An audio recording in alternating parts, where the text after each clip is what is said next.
지금부터 제122차 최고위원회의를 개의하겠습니다.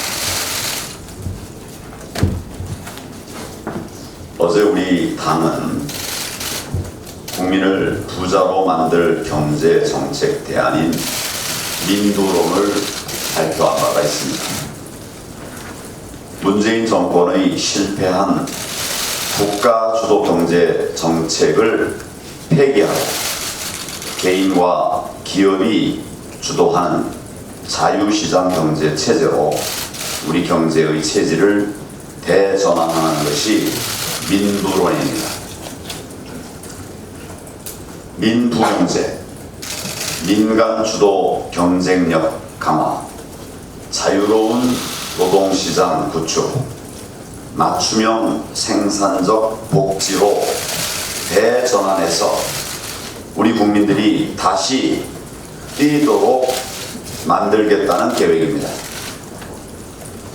이를 통해서 2030년 1인당 국민소득 5만 달러, 가구소득 1억 원, 중산층 비율 70% 등 3대 목표를 달성하고 세계 5위 G5 국가로 나가자는 원대한 비전을 담았습니다. 국민들께서 많은 관심을 가지고 살펴봐 주시고 또 우리 당의 노력에 힘을 보태 주실 것을 당부를 드립니다.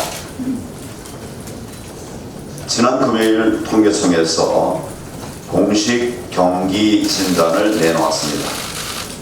문재인 정권 출범 4개월 뒤인 2017년 9월 이후 24개월째 우리 경제가 하강 국면이라는 사실이 밝혀졌습니다. 바로 얼마 전에도 문재인 대통령은 우리 경제가 올바른 방향으로 가고 있다고 주장했습니다. 오늘 통계청 발표와 어떻게 일이 다를 수가 있습니까? 대통령은 누구로부터 어떤 보고를 받았기에 우리 경제가 올바른 길로 가고 있다고 말한 것입니다. 지난 2년 반 동안 끊임없이 경제가 좋다고 주장을 해왔습니다. 그런데 결국 모두 거짓말이었음이 드러났습니다. 이래서 거짓말 정권이라는 말을 할 수밖에 없는 겁니다. 그런데도 문재인 정권은 정책 실패를 인정하지 않고 있습니다. 이제 와서 대외 여건 탓이라고 주장하고 있습니다. 대외 여건이 그렇게 어려운 상황이었다면 최저임금 폭등 왜 시켰습니까? 근로시간 급격하게 줄이는 거 왜 그렇게 했습니까? 경제가 어려운 상황인데 더 어렵게 하는 일들을 왜 했습니까? 경제 주체들의 부담을 오히려 늘리지 않았습니까? 금리 올리고 세금 올리고 복지 늘리고 탈원전하면서 경제 폭망을 부추기지 않았습니까? 그 결과 지금 우리 경제가 얼마나 참담한 상황입니까? 몰라서 그랬다면 참으로 무능한 정관입니다. 알면서도 자신들의 이념신을 위해서 국민을 속였다면 국민들께 도저히 용서받지 못할 죄를 지은 것입니다. 그러고도 이 정권은 자기 반성 없이 남탓만 하고 있습니다. 야당이 공들여내온 대안을 폄훼하는 데만 골몰하고 있습니다. 제가 어느 기자분들 질문이 있어서 제가 발표한 민부론 중에 잘못된 것 하나라도 있습니까? 해서는 안 되는 게 있습니까? 물었더니 아무도 그 반론을 얘기하지 않으시더라고요. 이 정부 경제 잘했다고 자평하는 겁니까? 좀 부족함이 있다고 얘기하는 그런 이야기들이 내부에서 나오고 있지 않습니까? 그럼 우리가 발표한 것을 면밀하고 꼼꼼하게 살펴서 받을 것이 있다면 받고 안 되는 것이 있다면 그럼 우리가 대토론을 해서 국민을 위한 결론을 내야 될 거 아닙니까? 그게 정부의 입장 아니겠습니까? 이런 대통령, 이런 청와대, 이런 야당을 믿고 어떻게 국가 경제와 우리 국민의 삶을 맡길 수가 있겠습니까? 민보로는 우리 자유한국당이 내놓았지만은 전문가들의 의견과 경제 주체들의 현장의 목소리까지 담은 국민 대안이라고 할 수 있습니다. 저와 우리 당은 앞으로도 현장 의견을 적극적으로 수렴하겠습니다. 그래서 민보론의 더욱 구체적인 실행 계획을 만들어 갈 것입니다. 문재인 정권이 경제 대전에 나설 때까지 국민과 함께 정책 투쟁을 지속적으로 전개해 나가겠습니다. 문재인 대통령과 이 정권은 더 이상 나라를 망치지 말고 경제 대전환을 바라는 국민적 요구를 받아들여야 합니다. 문재인 대통령이 직접 우리 당의 민보론을 한번 검토해 보시기 바랍니다. 이를 수용해서 경제 대전환에 나설 것을 강력하게 촉구합니다. 주말에도 조국을 둘러싼 각종 의혹들이 끊임없이 나오고 있습니다. 오늘 아침에도 제가 대충 챙겨봐도 10개 넘는 새로운 의혹이나 범죄 혐의에 대한 증거들이 나와 보도됐습니다. 조국의 거짓말도 계속 드러나고 있습니다.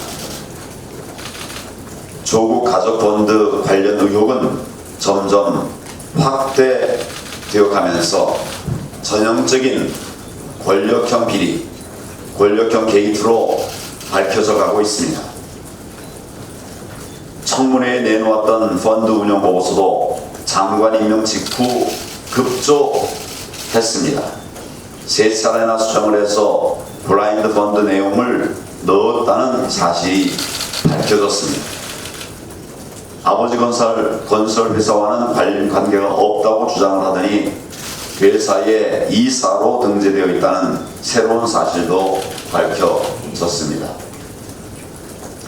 딸이 2주 동안 키스트 인턴 활동을 했다는 청문회 답변도 키스트가 공식 문건을 통해서 사실이 아니라고 밝혔습니다.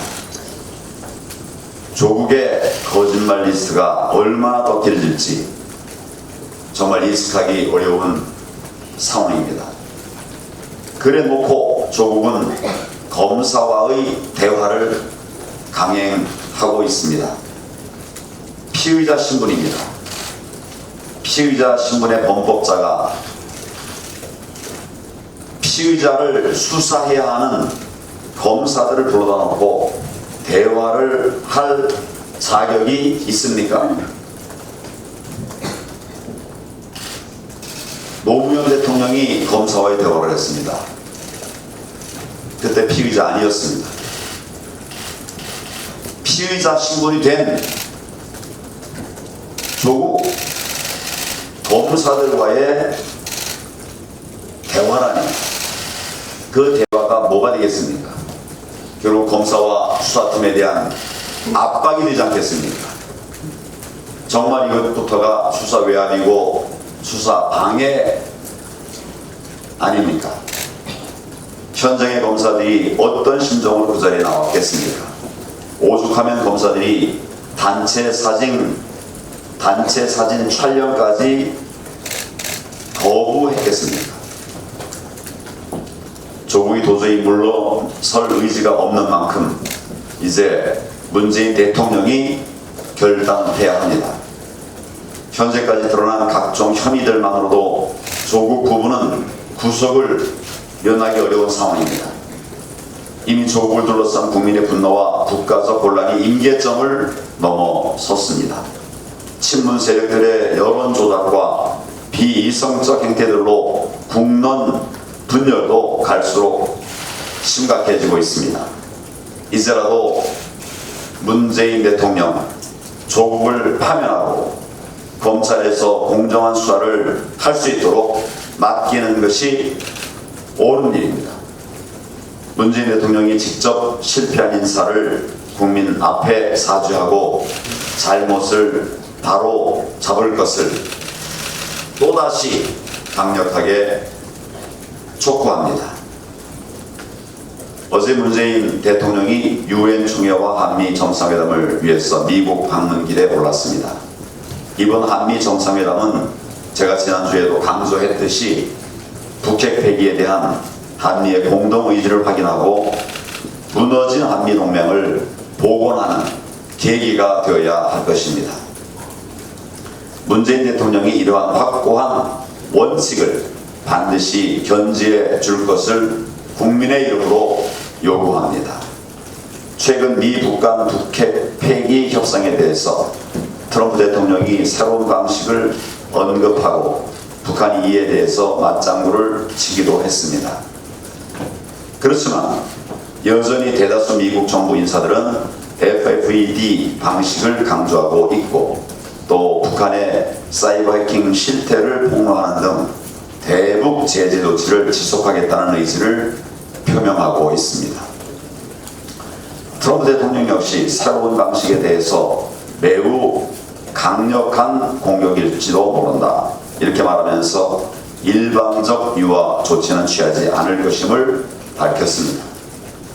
이런 상황에서 문재인 대통령이 제재 완화, 남북 경협, 북한 체제 보장 이런 그동안의 주장만 반복한다면 한미 간의 갈등을 증폭시키는 요인이 될 수 있습니다. 더 심각한 문제는 현재 추진되는 미북 협상에서 우리의 자리가 없다는 것입니다. 선거를 앞둔 미국 트럼프 대통령이 선거에 급급해서 미국 국익 우선의 협상에 나선다면 그 결과는 우리 국민의 기대와 완전히 다를 가능성이 큽니다. 미국에 대한 위협인 ISBM만 폐기하고 기존의 핵 무기를 인정하는 수준에서 미봉이 된다면 우리는 지금까지 경험하지 못한 최악의 안보 위협에 직면할 수밖에 없습니다. 문재인 대통령은 이번 우리 국민과 우리 안보를 지키는 것이 이번 한미 정상회담의 절대적 과제라는 사실을 결코 망각해서는 안 됩니다. 설령 미국 측에서 단계적 비핵화 방안을 제시하더라도 이를 단호하게 반대해야 합니다. 국제사회가 전폭적으로 지지하고 있는 FFVD 방식에 의한 북핵 폐기 원칙을 끝까지 고수하는 것이 대한민국 대통령으로서 올바른 태도입니다.